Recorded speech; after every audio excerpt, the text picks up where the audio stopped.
Bonjour à toutes et à tous et bienvenue pour cette troisième vidéo tuto de la chaîne JNB Biodiversity.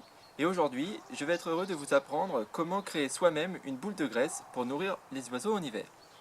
En effet, il faut savoir que lors de la mauvaise saison, c'est-à-dire en fonction des années à partir de mi-novembre jusqu'à environ mi-mars, les températures refroidissent à tel point que les insectivores comme les granivores voient leurs ressources en nourriture diminuer dans leur milieu naturel.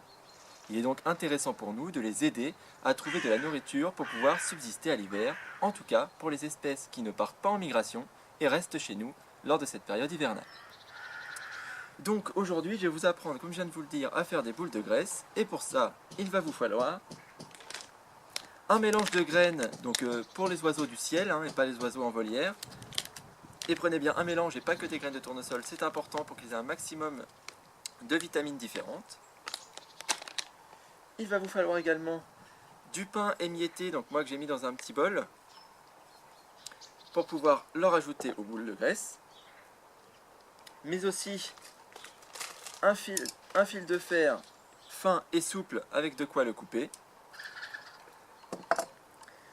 Il vous faudra également un ancien sac à patates pour servir de filet pour pouvoir entourer la boule et la maintenir dans votre jardin. Un ciseau. Une cuillère à soupe, important pour façonner en fait la forme de boule. Une planche pour vous servir de plan de travail et éviter de salir avec la margarine. Et enfin, de la margarine. Donc pour la première étape de ce tuto pour vous apprendre à créer une boule de graisse, vous allez tout d'abord prendre la margarine et avec votre cuillère à soupe venir prendre 3 bonnes grosses parties de margarine. Vous allez ensuite déposer sur votre plan de travail.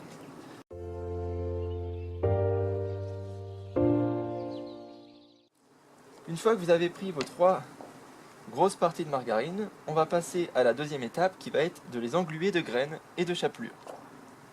Autrement dit, après avoir posé les graines dans un petit bol, vous allez prendre chaque partie de margarine que vous allez bien tremper généreusement dans le bol à graines.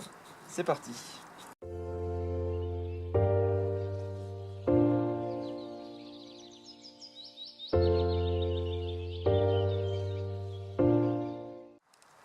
Maintenant que cette étape est effectuée, vous allez prendre le pain émietté ou la chapelure et venir, la même chose, tremper vos boules de margarine plein de graines dans la chapelure pour y ajouter la chapelure au mélange.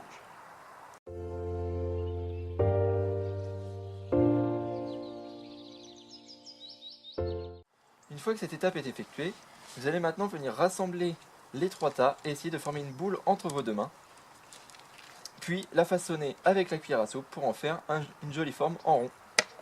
Et c'est parti!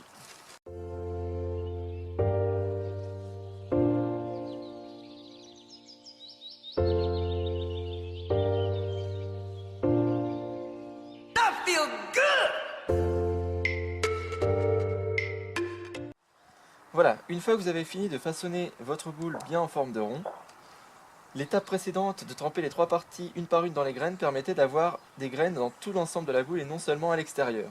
Comme ça, la boule, que ce soit à l'intérieur comme à l'extérieur, possède des graines.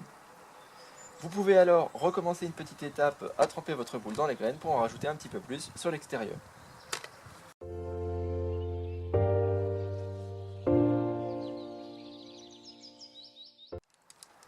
Voilà, une fois que cette étape est terminée, vous n'avez plus qu'à mettre votre boule sur du papier d'aluminium et aller le mettre au congélateur 30 minutes ou au frigo pendant plusieurs heures. Et là, ça va dépendre de la puissance de votre frigo et de l'encombrement de votre frigo. En fait, il faudra vérifier jusqu'à temps que la boule est bien figée pour qu'elle puisse résister dehors aux intempéries. C'est parti pour une demi-heure au congélateur. Alors voilà, une fois avoir passé une demi-heure au congélateur, voici votre boule bien figée. Et maintenant l'étape va être pour pouvoir la retenir dans votre jardin, d'utiliser le sac à patates. Vous allez donc prendre la paire de ciseaux, vous allez venir couper un bon carré dans le filet à patates pour pouvoir encercler la boule grâce au filet à patates. C'est parti!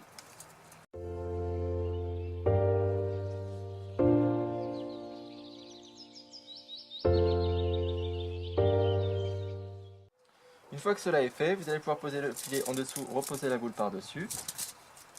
et vérifiez que le filet recouvre bien l'ensemble de la boule une fois que vous repliez les coins. Une fois que vous avez vérifié,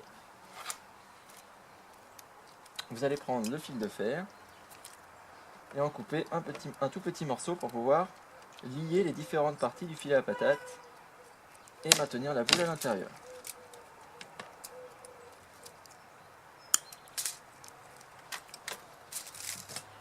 Hop, et maintenant vous allez refermer le filet et le lier avec le fil de fer.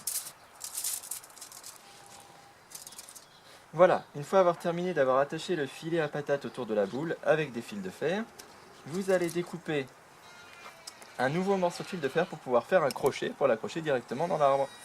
C'est parti!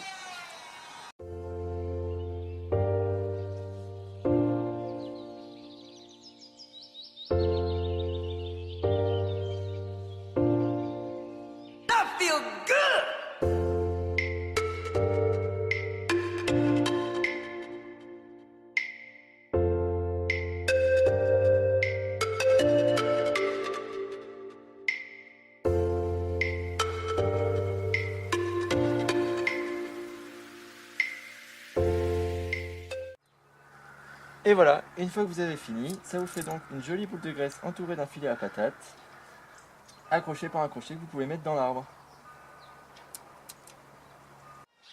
Et voilà, c'est sur ce plan que s'achève ce tuto pour vous apprendre à créer une boule de graisse vous-même pour nourrir nos petits amis à plumes cet hiver.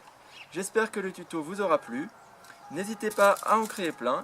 Et moi, je vous montrerai aussi une vidéo cet hiver pour vous montrer les retours de l'utilisation de ces boules de graisse en direct live, avec, n'oubliez pas aussi, les petites mangeoires de la première vidéo tuto de cette chaîne à l'aide d'une pomme de pin. Je vous ferai donc une vidéo avec les mangeoires et les boules de graisse installées et avec les oiseaux qui viennent manger dessus pour vous montrer et vous prouver que ça correspond bien à leur régime alimentaire. Voilà, merci à tous d'avoir regardé cette vidéo jusqu'au bout. N'hésitez pas à vous abonner pour m'encourager à continuer ce genre de vidéos. N'hésitez pas à lâcher non plus des commentaires que je lirai en totalité et je répondrai à tout ce que je peux dans la limite de mes compétences. N'hésitez pas non plus à me suivre sur ma page Facebook dont le lien je mettrai dans la description, où c'est une page pareil que sur cette chaîne où je partage des petites photos, des petites devinettes, des petits jeux sur la nature et l'environnement de manière générale pour partager mes connaissances et mes compétences avec vous. Je vous remercie encore et je vous dis à bientôt pour une nouvelle vidéo sur JNB Biodiversity.